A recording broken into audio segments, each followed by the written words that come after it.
Hey y'all, welcome back to another episode of In the Kitchen with Baker Girl. Thank you, Jesus. It is another beautiful day to be in the kitchen. In today's video, I'm going to share with you my recipe for this super delicious, crunchy, Southern style fried chicken. Stay tuned. As usual, I just so happened to start filming when the sun is right over my window, but it's fine. We love sunshine in this house, so I'm fine with that. I'm just happy that the sun is shining and it's actually a little warmer.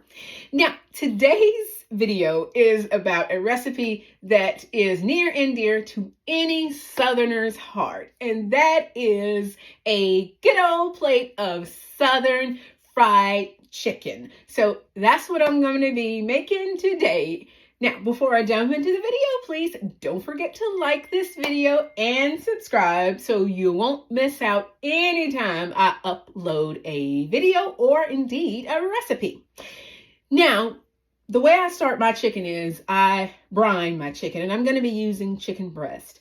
Especially if you're using chicken breast, you want to brine it because it helps your chicken stay a little moisture. You don't end up with the dreaded dry fried chicken, which is not good. So the best way to avoid it is to brine it. Now, brining does two things.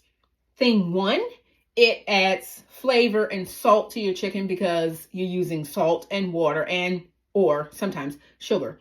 And that the sugar helps inject the moisture into your chicken, and the salt, of course, flavors your chicken.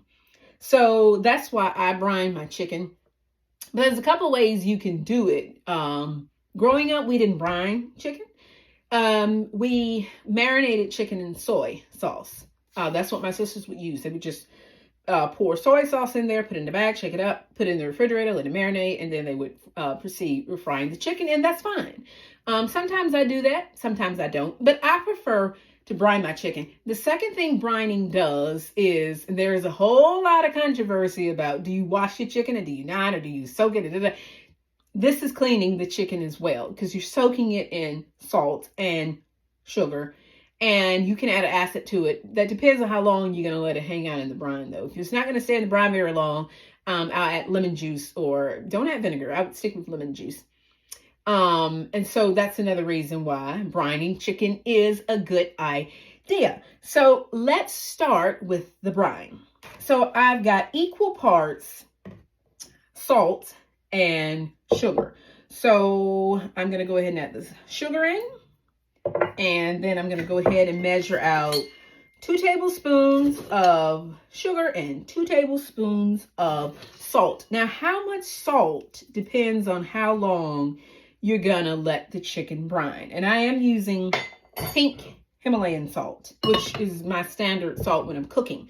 How much salt you use depends on how long you're going to brine your chicken. So if you're gonna let your chicken brine for, say, 4 hours, I would only use maybe a tablespoon or so of salt. If you're gonna brine your chicken longer, the longer you brine it, the less salt you need. Let's just put it that way. The shorter the brine, you can use more salt. So I'm not going to let this chicken brine for no more than 2 hours. And as I say, the shorter the brine, the more salt you can use. Because you don't want your chicken to get salty. That's very important. It will be salty if you let it hang out in the brine too long. So go ahead and pour that right in. Now, that was warm water, not hot water per se, but warm water. Now, I am just going to add a little regular water in there because sometimes the salt just never completely dissolves, and just mix that in. And I'm just going to add a little regular water in here to mix it in. And then I'm just going to juice. I have a lemon. I'm just going to squeeze in some lemon. You don't have to add lemon. It's not necessary, but I like to add in a little lemon in here. Seeds and all. It's not going to hurt anything because you're going to drain the chicken out of the brine anyway. Okay, so I've got some chicken breasts here, and these are boneless, skinless chicken breasts. So I might actually can cut this chicken breast into thirds. So just lay it down flat. Take your palm and just slide your knife in. This shouldn't be too difficult, and you can kind of pull it back and open it like a book until you get and there you are. You see, this is a good sized piece of chicken. And I still have a very thick piece of chicken to cut, which is why I prefer to cut this one into thirds instead of into halves, because even a half is still a little too thick. And I don't like thick fried chicken. I just don't. It's a lot more difficult to get it to cook all the way through. So there's our second piece, and then here is our third piece. And just do that with all the chicken breasts.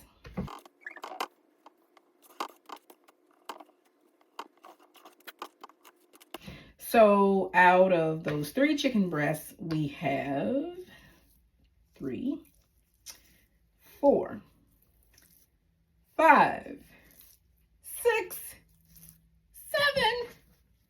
7, 8 pieces of chicken out of 3 chicken breasts. This is really how you stretch your meat and get a little extra bargain out of a bargain. So now it's time. I'm going to go ahead and submerge my chicken pieces into this brine. Now, as you can see, that amount of water that I have is plenty. So that's about 4 cups of water. 5, including the half a cup we dissolved the brine, the cup we dissolved the brine in. So I'm just going to cover this, put this in the fridge, and let this chicken brine for about 2 hours. And then I'll drain the brine out. No need to rinse. Just drain it out of this salted water. And then the chicken is ready for the next stage. Now let's move on to the seasoning blend for the chicken. So I've got my iPad here because I do have a recipe. So I'm going to start out by adding in some garlic powder. And I do measure just because you don't want to, if you can have it all come out the same each time, or at least right around an idea of the same spices, you're not worrying about. And you can also use a spice blend if you want to.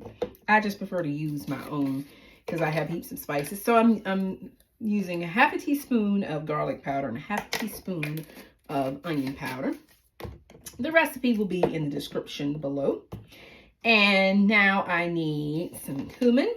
So I'm going to go along with 1/4 teaspoon of cumin, 1/4 teaspoon of paprika. This is just plain paprika. It's not smoked. I'm going to use some minced onion, and I'm going to use about a half a teaspoon of this.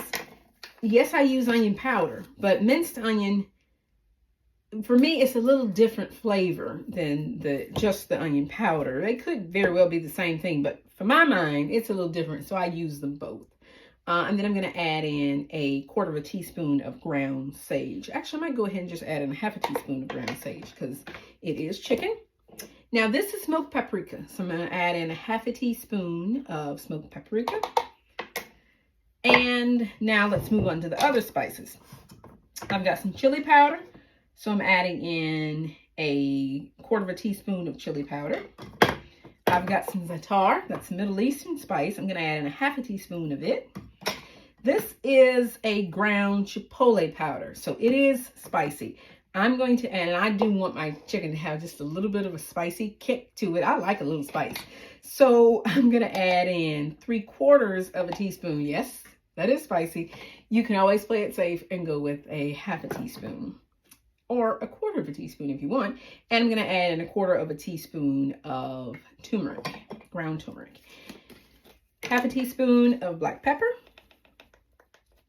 Black pepper is very important to fried chicken. I don't think people realize just how important it is, especially in the coating. That's very important. And I'm going to add in, I know I added salt in the brine, but for the seasoning of the chicken, I'm going to add in about a half a teaspoon of chicken bouillon. You can skip that if you're concerned about it being too salty, but it won't be too salty. And just put the lid on. You do this in a jar, you can just put the lid on and give it a little shake. And you mix everything together. And we have the seasoning ready for our chicken. Now this seasoning is for the chicken. So when the chicken comes out of the brine, I'm just going to toss it in this I'm going to toss this over the chicken and then mix it up. Make sure the chicken is well coated. Now, I'm going to repeat the same spice blend for the chicken coating itself. So I'll use the same spice blend. The only difference is I'll add a little bit of salt to the chicken coating, because the coating itself needs some salt. Even though you season the chicken, you still want to season the coating as well. So that smells really, really nice. Okay, so I've got this together. All I need to do is work on my coating. And as I said, I'm going to use the same spice blend for the coating. And then I'm going to set that aside and have everything together. And when it's time to fry the chicken, we can put it all together. All right, so it's time to move on to the coating of the chicken itself. Now, in this bowl, I have 2 cups of all-purpose unbleached flour. This is plain flour, so there's nothing added to it. And then to this bowl, I am going to add 1 cup of cornstarch. So I'm at 1 cup of cornstarch. You can also use rice flour, and I've never tried it, but you can also use potato starch as well. But I'm going to use 1 generous cup of cornstarch. The cornstarch will give you a very airy chicken. It'll also help you get a more of a crunchy coating. Stand back. It goes everywhere. Okay. I'm going to add 2 teaspoons of baking powder. That is the secret for good crunchy fried chicken. I learned that from my mother. You add baking powder. If you don't, your fried chicken will be kind of flat, and it'll still be good, but it won't be like the chicken we all looking for, you know, the good crunchy fried chicken. Now, here's that spice blend that I made earlier for the chicken, season the chicken itself once it comes out of the brine. Now, this is the same spice blend. The only difference is this has a teaspoon of salt. This has more salt. And instead of half a teaspoon of black pepper, I used 1.5 teaspoons of black pepper, because black pepper is in a lot of ways the secret to really, really a good coating for fried chicken. And I'm just going to whisk this together. So there we are.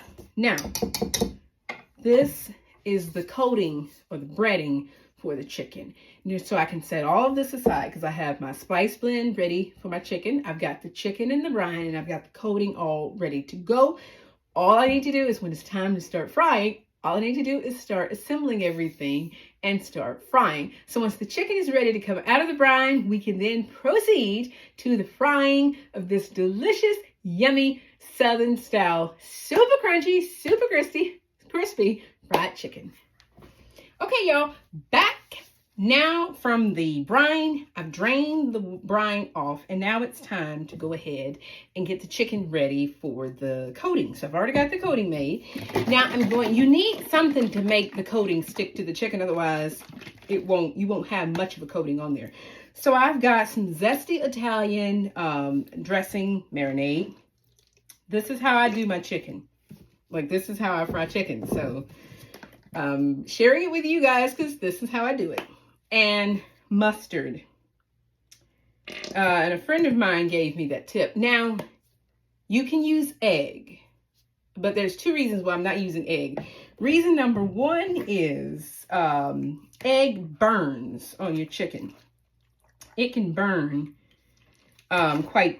it makes your chicken burn. Let's just put it that way. So I don't like using egg because it browns way faster than if you don't use the egg. And another reason why I don't want to use egg is because eggs are very expensive right now. And I'm saving my eggs mainly for baking and, you know, other important recipes. Not to say fried chicken is not important, but yeah, for right now, if I can use a substitute, I will. And the mustard is a good substitute. Now, here is my spice mixture. Now that I've added that on there, it'll stick a little better. Let's just add the spice mixture in and mix it. Mix it in well. Spice mixture, remember, it doesn't have very much salt in it at all. So this is the seasoning, because we've already added the salt. Now we just need to season the chicken breast. Like that. Okay, so I've got the coating here. So one hand for wet, one hand for dry. So let's go. Okay, put it in there. And I like to press, literally just press it in and then shake it off, press it in again. Some people do double dunked chicken, which I do like, but my dad is not a massive fan of double dipped chicken. So I'm just going to shake off the excess and then lay it onto a baking sheet. The baking sheet is lined with parchment, by the way. So let's go in with another piece. Shake it off and set it down. So I'm going to cover my chicken and refrigerate this for about 30 minutes. You want to give the breading time to start to adhere to the chicken. It won't look white like this. It'll start looking more like, you can tell the moisture is seeping into the flour. That helps from you having all of your breading fall off in the oil. If you've ever been in a hurry and you fried something, most of it used to like a pool of browned flour sitting, your batter, a lot of it fell off in the oil. To prevent that, just let the chicken rest for about half an hour. You can do this up to 2 hours before you fry your chicken. So while the chicken is resting and chilling, I'm going to go ahead and I'm going to heat up some oil in a cast iron skillet. So my chicken is ready and I've got my frying station set up here and I've got a spare baking sheet with paper towels. So now it's time to go ahead and put the chicken in the oil. I'm pretty sure it's ready. So if you're unsure, you can always take a little piece of the batter and just drop it in there. And it rises. It's ready. So go ahead and start frying the chicken. If any flour, and by the way, the chicken should look like this. You see how it's lost that white look? If there's any flour that's lingering, just shake it off. There we are. I'm going to fry 2 pieces at a time.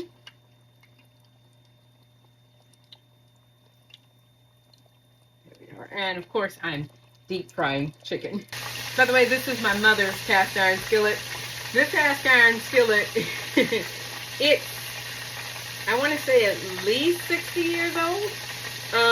But if I know my mother, she probably bought it used or got it used from somebody. So I don't really know how old this cast iron skillet is, but yeah, it's a good cast iron skillet. My mom have cooked oodles and oodles and oodles of meals in this cast iron skillet, and here I am today. I'm so blessed because I can keep cooking and cooking in the same cast iron skillet.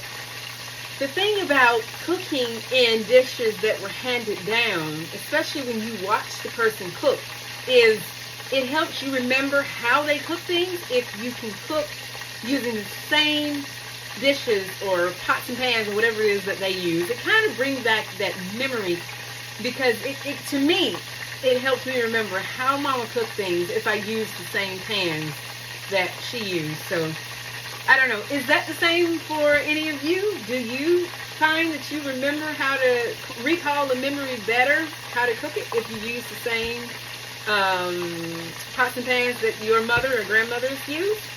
Leave a comment and let me know. I'd like to know I'm not the only one who feels that way. Now, one tip I learned from Julia Child, how to tell when chicken is done or anything you're frying. She said when you first put it in the oil, there's lots of bubbles. But as it gets doner, the bubbles become less and less. And that is true. That's absolutely true. So I can tell the bubbles are reduced. So I'm just going to go ahead and pull it out. So as soon as my oil heats up, I'm going to go ahead and add in and just keep frying my chicken. And all the chicken is done. Ooh, thank you, Jesus. It looks so good. And I have some freshly made sourdough buttermilk biscuits to go along with it, because if you got fried chicken, you gotta have some biscuits. I mean, that's just a Southern thing. They go hand in hand like chocolate cake and chocolate buttercream. Why wouldn't you? Why would you do anything else? So I hope you guys have enjoyed this video. If you have, please give it a thumbs up And the good Lord willing, I will see you guys again in another video. Take care, y'all.